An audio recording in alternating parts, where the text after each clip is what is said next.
Today we are going to be looking at page breaks, section breaks, and columns.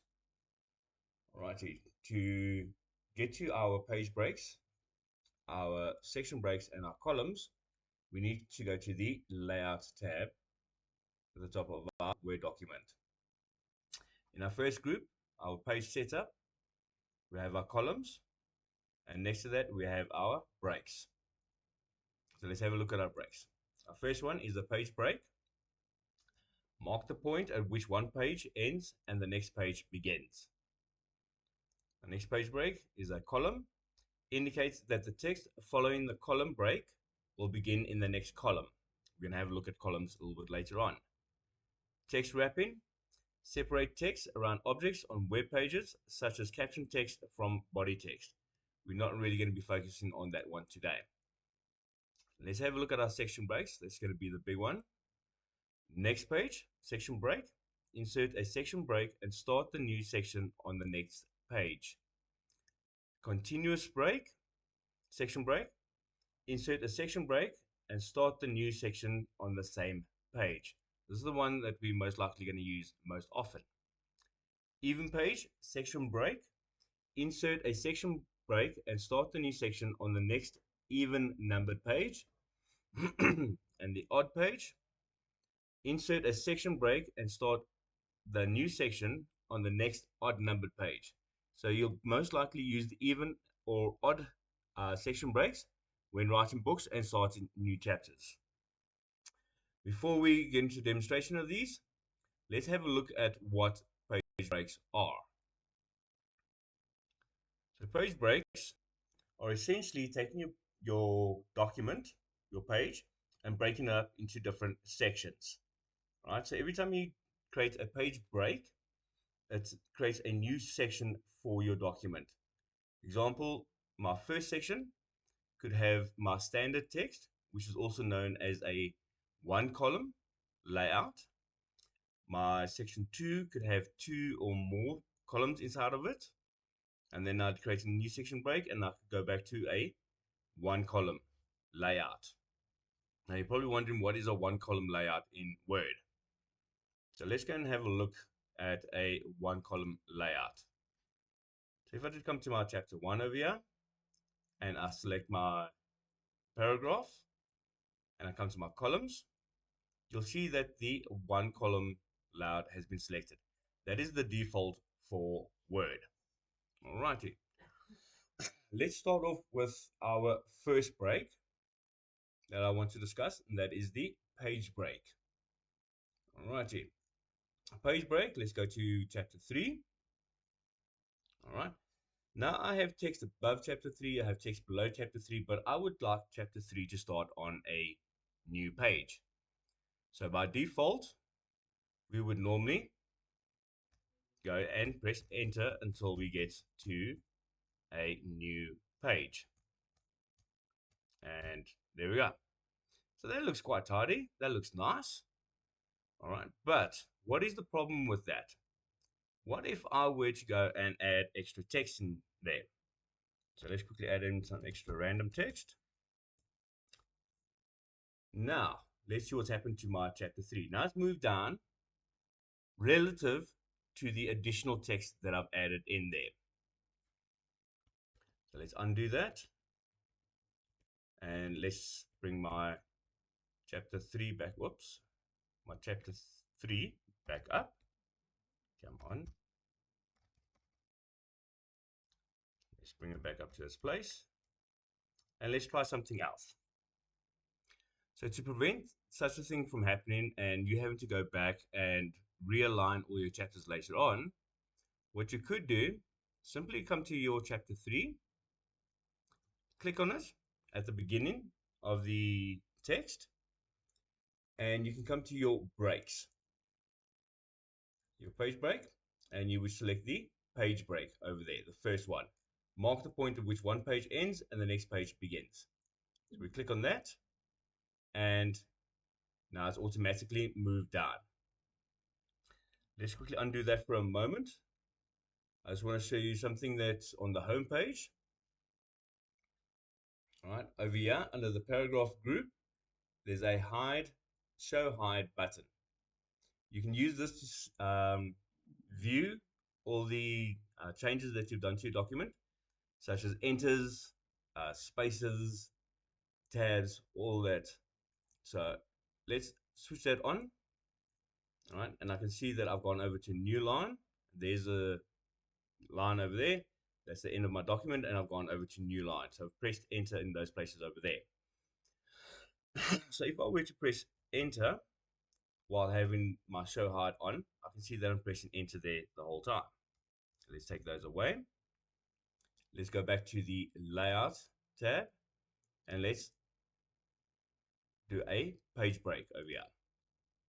All right, so now I can see there's my chapter 3. Press enter, and I carried on with my chapter.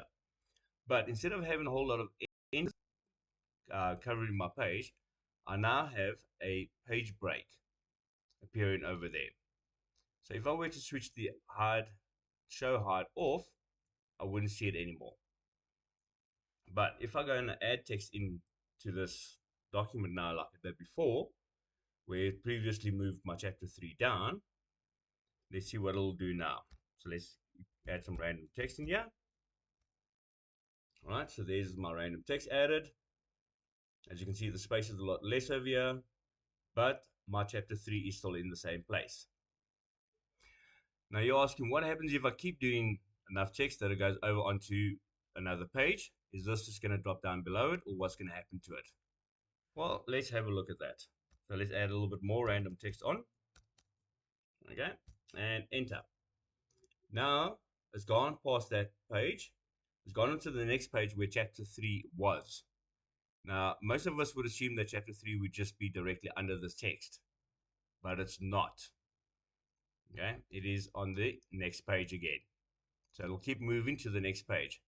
If I come to the end of this text and I use my show hide again, you'll see that my page break has still remained at the bottom of the text, just allowing me to add extra text in, and it's still compensating for the text that was moved to the next page, and it has moved them to another page.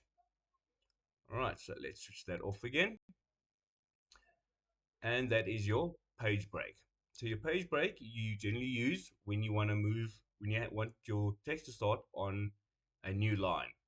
For example, when you are creating your layout for your cat pat, you can put your headings each on a new page, making use of the page break, and then put your heading underneath that, and then you can come back and you can fill in your questions and add information afterwards without having to worry about going back and realigning all your chapter names at the end of the task, which will save you a lot of time.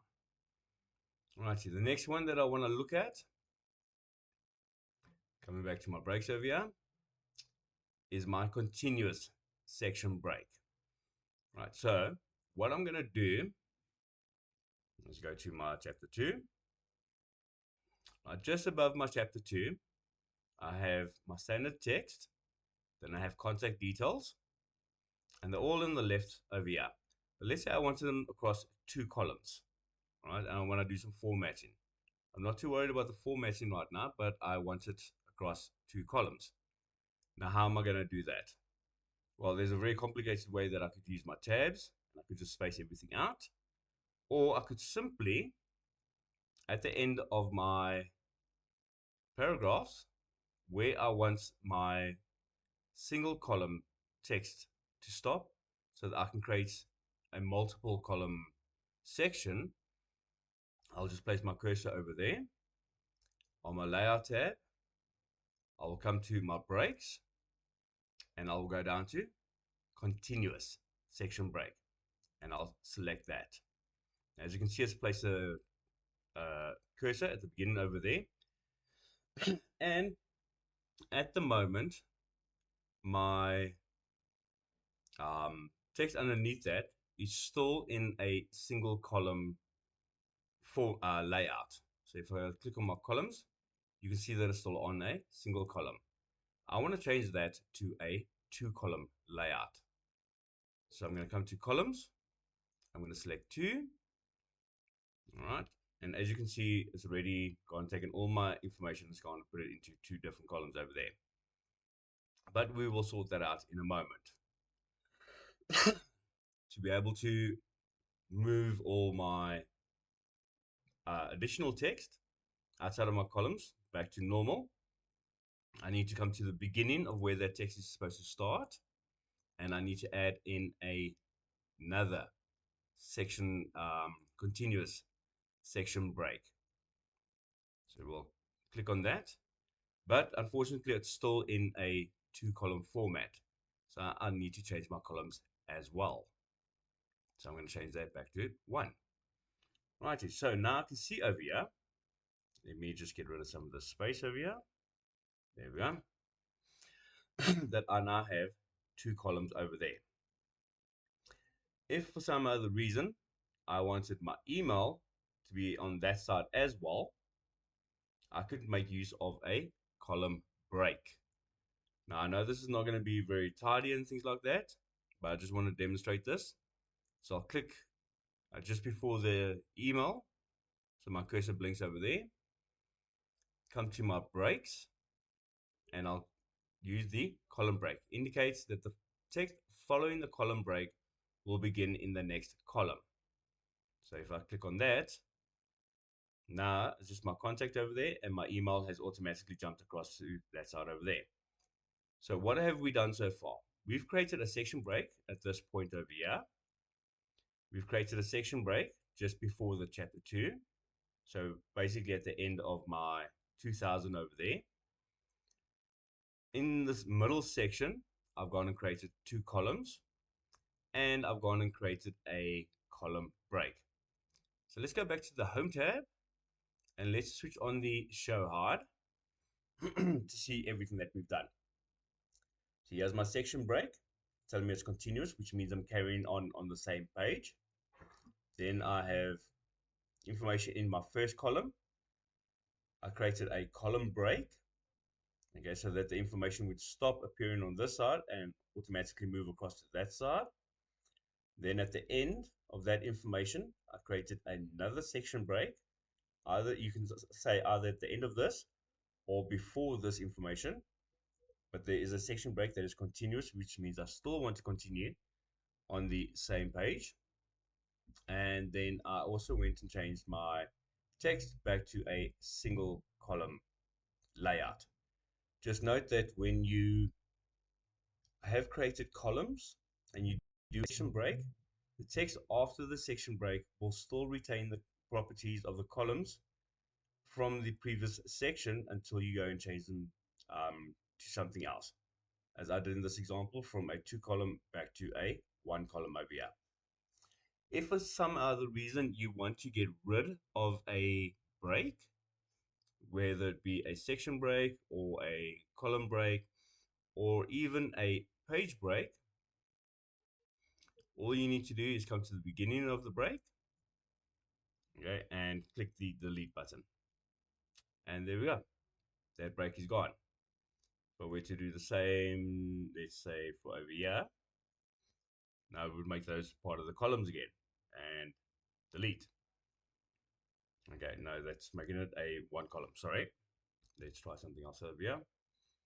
Let's delete this. There we go. Right, so now everything has, where I've deleted that page break, everything before that has now become part of the 2-column layout. If I wanted to get this back to a 1-column layout with my context in that separate, I would simply come to the before the contact, and I would insert my sectional break, my continuous section break again over there, and then I would obviously come back to this and I would change that back to a 1-column.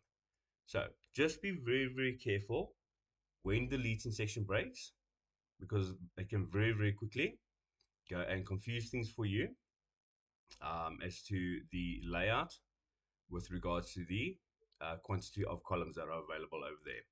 And as you can see, it also went and changed my contact over there from a heading to standard text. So just pay attention to things like that. actually, hold on. No, it took my, oh, over here, took my contact details and it actually moved them up one. All right, so again, um, that is now on the wrong side of my continuous section break because I created my section break before my contact. So I would have to go and make corrections over here by adding contact details in here again, or just undoing everything. So I could go undo, undo, undo, and there we go. It's back to the way it was. Alrighty. So um, we have now looked at page breaks, right? Moving our information onto a new page. So there's one. Here's another page break over here. And as you can see down there is chapter 3 on a new page. And removing page breaks or continuous breaks or even column breaks is as simple as placing your cursor at the beginning of the break after activating the show hide and hitting delete, and it'll bring the information back up for you. All right, and then maybe something like that. Alrighty, regards to this, let me just have a look at this over here. The column breaks. So we've done the page break, we've done the column break, we've done the continuous break. Let's do a section break over here. Let's come back up to this section break and let's remove this one for a moment. And let's turn this into a new page, section break. So there we go. I've ended the section and starting my chapter on a new page. Then I could come back up to this section over here. I could change it to 2 columns over there.